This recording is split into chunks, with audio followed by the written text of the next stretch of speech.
So hey guys, welcome back to another video. आज से मैं स्टार्ट करने वाला हूँ एक नई सीरीज़ जिसका नाम है अंडरस्टैंडिंग इलियड वेव।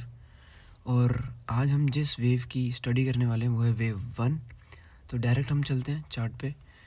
तो हम पहले काउंटिंग करते हैं। ये है वेव 1 2 3 4 5। ओके, तो हमें आज जिस पे स्टडी करनी है वो है वेव 1। हम डायरेक्ट अभी मैं इसको कैरेक्टरिस्टिक्स आपकी बताता हूँ वेव 1 की आपको।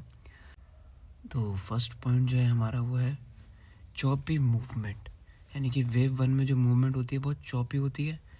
इन्वेस्टर्स को लैक ऑफ कॉन्फिडेंस होता है इन मार्केट कि ऊपर जाएगी कि नहीं जाएगी, और ये जो ज़्यादातर ट्रेंड रिवर्सल होती है और यहाँ से एक नया ट्रेंड स्टार्ट होता है। ओके, हम डायरेक्ट चार्ट में आपको समझाता हूँ। ये है, देखो यहाँ से एक डायरेक्ट फॉल आया था, फास्ट फॉल आया था, और उसके बाद एक बढ़िया सा यहाँ पे वेव 1 बनी। वेव 1 कैसी बनी हमारी? चॉपी बनी। चॉपी क्यों बनी? क्योंकि इसमें लैक ऑफ इंटरेस्ट था, कॉन्फिडेंस नहीं था बायर्स को, और उसके बाद ये हमारा ट्रेंड रिवर्सल हुआ। अब पता कैसे लगेगा कि ये वेव 1 है? तो वेव 1 में पता लगता है इंडिकेटर्स की हेल्प से, क्योंकि इंडिकेटर जो है हमारे ओवर सोल्ड हो जाते हैं, दिखाते हैं कि मार्केट जो है अब हमारी ओवर सोल्ड है। तो अब इसके दो रिट्रेसमेंट जोन होते हैं। पहला क्या होता है? 0.5। 0.5 हमारा कब पहुंचता है?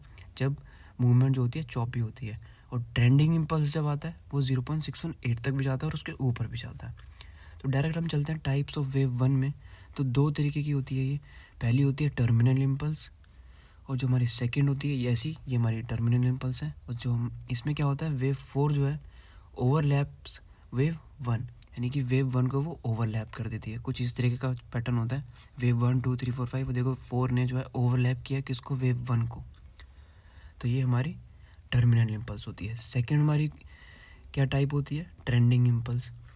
ट्रेंडिंग इम्पल्स में क्या होता है? वेव 4 कभी भी वेव 1 को ओवरलैप नहीं करेगी। कुछ इस तरीके का चार्ट होता है, वेव 1 2 3 4 5। अब देखो यहाँ पे वेव 1 को ओवरलैप नहीं किया, किसने नहीं किया? वेव 4 ने। अब यहाँ पे आपको देखो, ये हमारी टर्मिनल इम्पल्स थी। टर्मिनल इम्पल्स जब भी बनती है तो वेव 2 क्या होता है? 0.618 तक रिट्रेस करता है। तो रिट्रेसमेंट लगाते हैं, कितना रिट्रेस करा है वेव 2? 0.618 एग्जैक्ट, और वहीं से एक बढ़िया सा ट्रेंड स्टार्ट हुआ। अब इस पैटर्न को भी हम किसी नाम से जानते हैं, वो राइजिंग वेज के नाम से, है ना। और इलियड वेव में हम इसे क्या बोलते हैं? Leading diagonal. और ये ज़्यादातर कहाँ बनता है? वेव 1 में बनता है। अब डायरेक्ट मैं आपको दिखाता हूँ वेव 1 2 3 4 5। और ये हम इसको हम क्या बोल सकते थे? वेव 1 बोल सकते थे, है ना, कि 5 इम्पल्स वेव आई है, उसको वेव 1 बोलते। तो होता कि यहाँ से डायरेक्टली ऊपर चला जाता है वेव 3 के लिए। पर हुआ क्या? ये तो नीचे चला गया, तो इसलिए वेव 1 नहीं है, ये क्या है? वेव 5 है। वेव 5 की ये क्या है? जो बीच की इंटरनल वेव्स, इसको हम बोलते हैं सब ऑर्डिनेट्स इलियड वेव की लैंग्वेज में। और यहाँ से जो शार्प फॉल आया, इसने क्या किया? वेव 1 की लो को तोड़ दिया। ओके, ये देखो यहाँ से इसने ब्रेक कर दिया ना वेव 1 की लो को। और यहाँ पे रूल क्या कहता है कि जो वेव 2 है कभी भी ब्रेक नहीं करती है किसको? वेव 1 के लो को। तो डेफिनेटली ये वेव 1 नहीं है, ये क्या है? वेव 5 है, तभी इसका लो टूटा। अब यहाँ पे ABC का करेक्शन आएगा और काफ़ी बड़ा करेक्शन आएगा।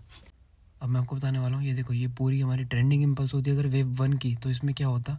ये वेव 1, ये 2 और ये 3 के लिए मार्केट ऊपर चले जाती।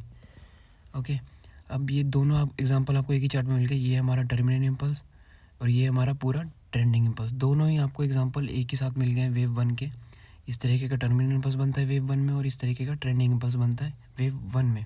अब नेक्स्ट वीडियो जो मेरी आने वाली है वेव 2 के ऊपर आने वाली है, कल मैं अप्रॉक्सीमेटली डाल दूँगा उसको। Thanks for watching, make sure subscribe to my channel.